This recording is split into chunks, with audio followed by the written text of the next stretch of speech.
This is Tom Lee, Editor-in-Chief for NEJM Catalyst, and we're talking today with Larry Hollier, Surgeon-in-Chief at Texas Children's Hospital and the leader of the biggest pediatric institution in the country in one of the hottest spots from the perspective of COVID-19. Larry is someone who I've known for several years. He's a terrific leader who clinically and in healthcare delivery, he has dealt with some of the toughest problems. He has the willingness to plunge into difficult issues and the patience to work through them in detail clinically and also and from the point of view of being a manager.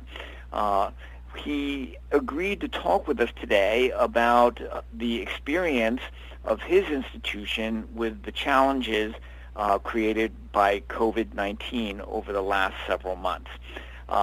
Larry, for listeners who might not be familiar with Texas Children's, can you give a very quick summary of the institution and the population it serves? Absolutely. Well, I appreciate the opportunity. So Texas Children's, as some of our listeners may be aware, is the largest freestanding children's hospital in the country. We're actually a grouping of 3 hospitals in the greater Houston metro area. But we comprise about 11 million square feet with about 4.5 to 5 million patient encounters a year. We number about 950 licensed beds, which is close to double the next biggest children's hospital. We perform about 40,000 surgeries a year here on children and have the largest children's health plan in the country and the largest primary care pediatric network. But I would say, to put that in perspective, as big as we are, we're in the middle of the biggest medical center in this country, the Texas Medical Center, that really comprises almost 20 hospitals with 100,000 employees and probably something on the order of 10,000 beds in this system here. So we're surrounded by a massive medical complex here in Houston. Well, my sense of Houston and in general is that there's so many issues for which the word biggest and most come up, but it is one of the most diverse cities in the country. It has a very high uninsured rate. It is one of the biggest cities in the country, of course, and it has been one of the hottest spots. My sense has been that the stresses related to COVID have been tremendous, but they have never actually quite overwhelmed the delivery system of Texas Medical Center. But that's for the whole medical center, and most of the attention has been on adult medicine. How has COVID gone for Texas Children's? Well, I think it's helpful to give some perspective on that. As you mentioned, there are many challenges here. We're an incredibly diverse city. Perhaps the most diverse city in the country by many metrics, with a very large uninsured population. You do mention that the surge here was substantial, perhaps second only to New York City and Miami, perhaps. And in the face of that, it really has not overwhelmed our system. But I would say that we're fortunate that we did not face the surge as early as New York City did. The delay in it here really allowed us time to ramp up our testing capabilities and our supply lines for PPE. As New York City was facing this surge in March and April and into May, in March we went into essentially a lockdown here in the city. By governor's mandate, there were no elective procedures performed at hospitals. And it was interesting, into early April, it appeared that we were undergoing a surge. Mild, in retrospect, very mild. But at that time, given how well it was being managed, the governor allowed elective procedures to resume in the city, and he began slowly reopening the economy, businesses, and the like.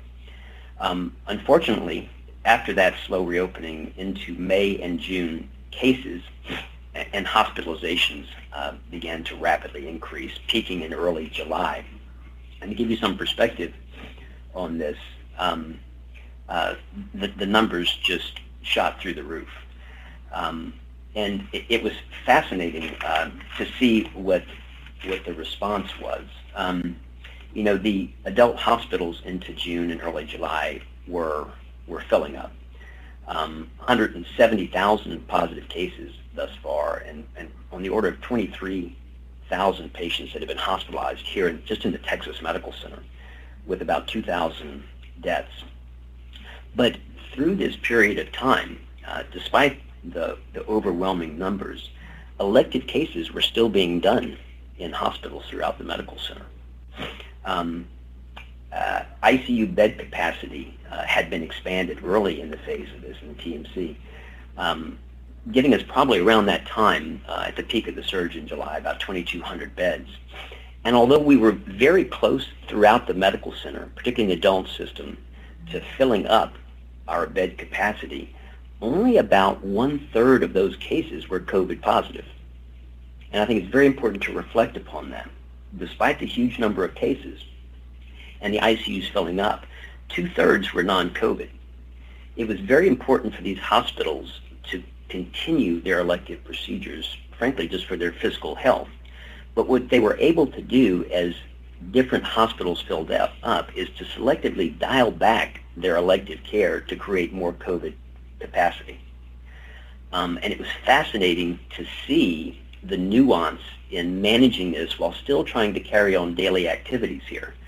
Frankly, I don't know that any other place has accomplished it in that same way, managing a massive surge. But if you step back, I think it's important to point out that the Children's Hospital was in many ways exactly the opposite. Throughout the entire COVID crisis, our census plummeted. At the peak of this, we were probably about 50% or 33% maybe capacity at certain points. Our surgeries fell from about an average of 150 to 190 a day pre-COVID to 20 urgent cases a day when we were locked down, and still today on the order of only 70 to 80%. COVID in a children's hospital really is a whole different beast.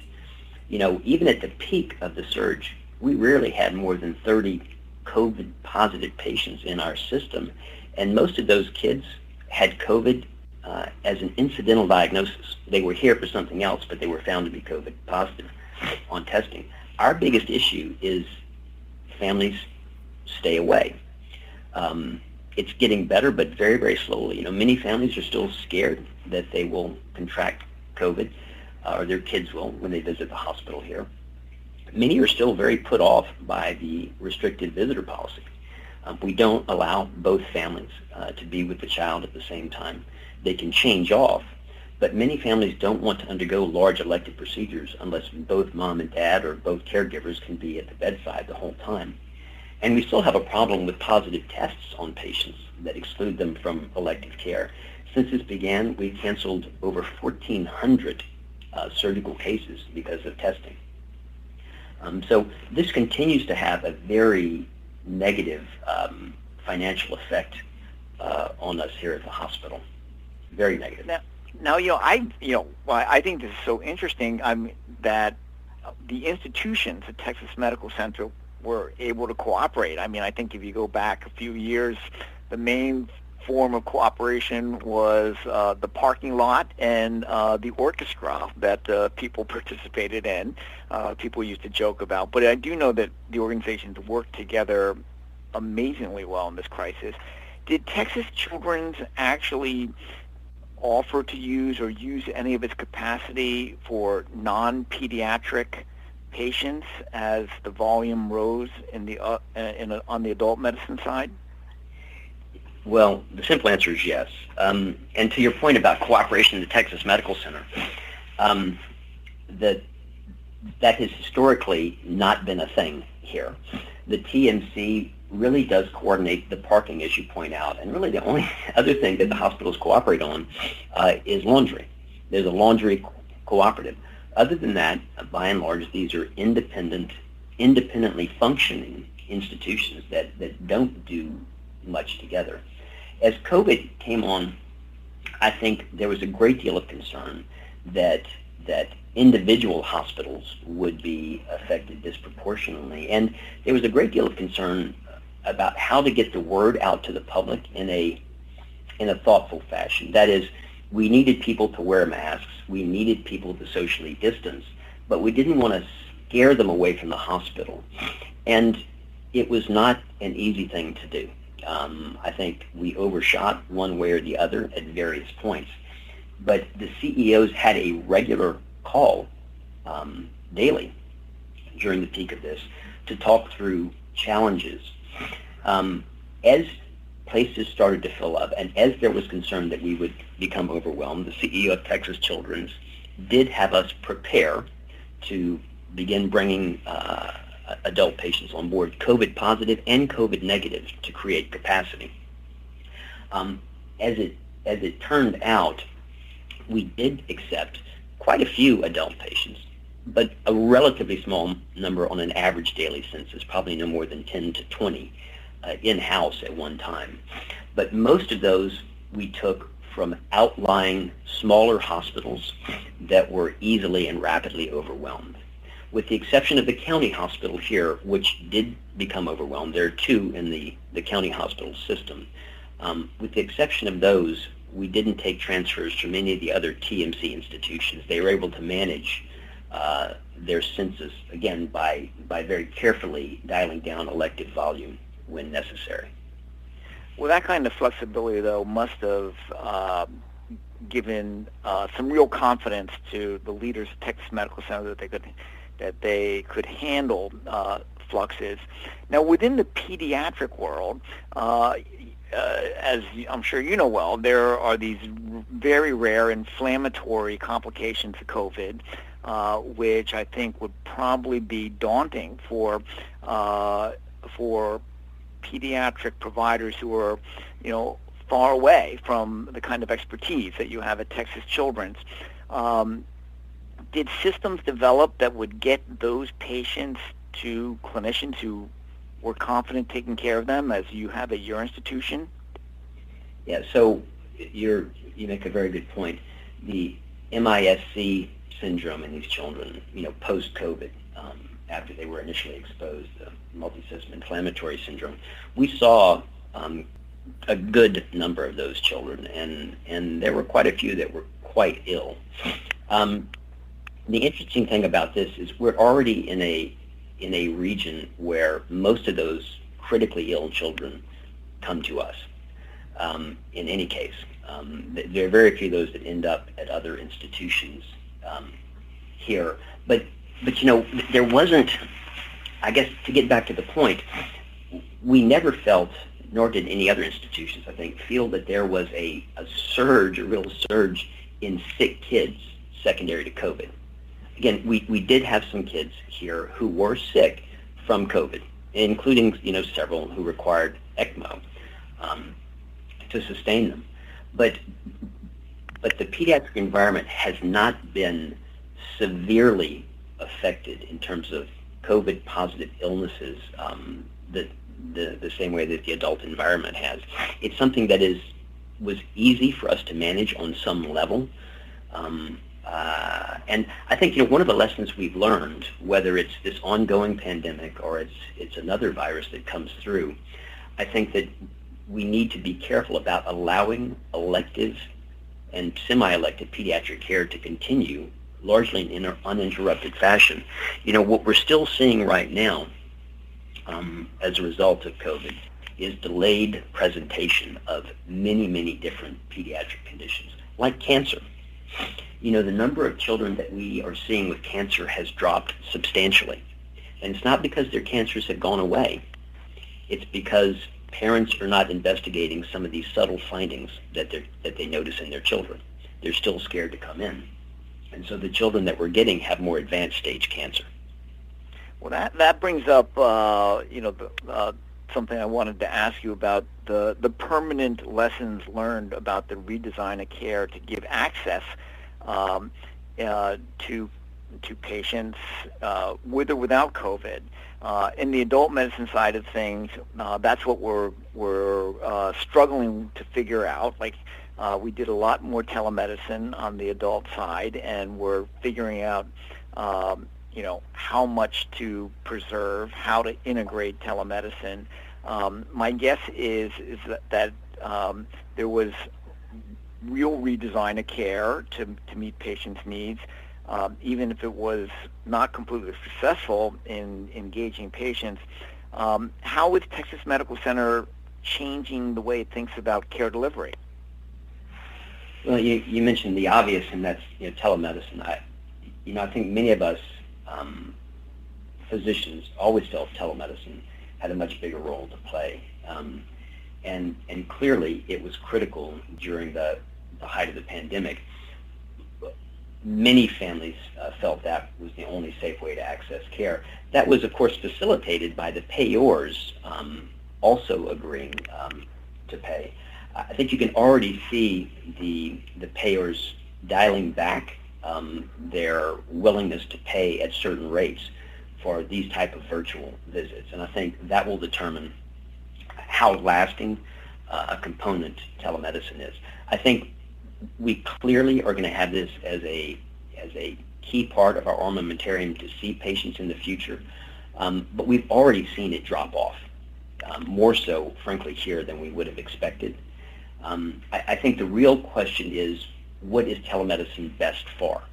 And I think it's going to be different for each specialty, whether or not it's acceptable for a new patient or just a follow-up patient. Certainly one thing that we've seen, it's very difficult in ENT.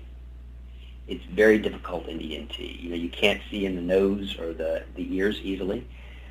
There are some innovative solutions that may help with that, but that's been a big issue for us. ENT is a major fiscal driver as far as elective care goes. Over 20% of our surgical volume is ENT, and that has been the slowest to recover for us, and that is causing some financial challenges for us. But there's no question that telemedicine will be key. But partly because of that, I think many hospitals now, in pediatric and adult, are having to evaluate their cost structure for their clinic environment. If you can do 20%, 30% of these cases by virtual medicine, you don't need the same clinic personnel or, frankly, the same real estate. So how is that staffed optimally? Can you shift those staff to virtually room these telemedicine visits? There are still technical challenges, I think, around telemedicine. I will say, too, that you bring up an important message, which is that a very segmented approach to thinking about how we redesign care is critical to being effective. The real unit of analysis isn't really telemedicine, but it's how do we meet the needs of children with ENT issues and adults with ENT issues and so on. Well, let me just ask a last question. Is there anything that you think that you and your colleagues would do differently next time if there is a fall surge, as we all fear? Well, I think as we talk about a fall surge, I think we're fortunate now that we're still very much in the throes of COVID. I mean, we still have a significant number of hospitalizations throughout the medical center here every day, and so we are prepared for a fall surge. I doubt, even in the face of a new surge, it will be as bad as it was in late July, or in early July, knock on wood. But we're well prepared with screening of patients, employees, of physicians every day. Our testing capacity has never been better. Our PPE supply in country has never been better. So I don't think there's anything we're going to do differently now. I think you can ask what will change perhaps when there's a vaccine and perhaps in the future we face another pandemic. I think that perhaps screening coming into hospitals is here to stay.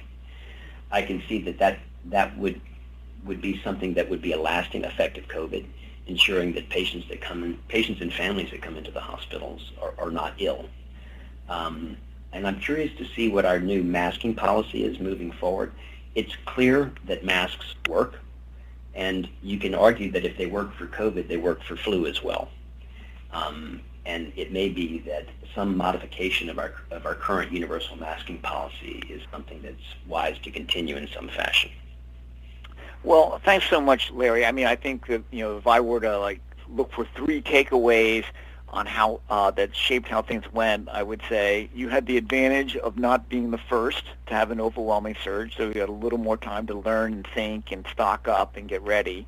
The second is that because you're so big and important in Texas, you had a lot of the pipes laid for real integration with pediatric providers in a very broad region. And then the very pleasant surprise is that at Texas Medical Center, these organizations that haven't necessarily cooperated and integrated in major ways clinically, leadership and the clinicians rose to the occasion, and they worked together, and they were to provide some flexibility to meet the needs of your community. A reasonable summary? I think it's a very reasonable summary, and I guess I would say in conclusion that we here in the Texas Medical Center, quite frankly, are proud of the way we handled this substantial surge, and I think it's an example of how we need to come together in these most trying of times. Well, it's a great story, and I'm sure there are going to be additional chapters, and look forward to checking in with you on them. Fantastic. Thanks so much, Tom.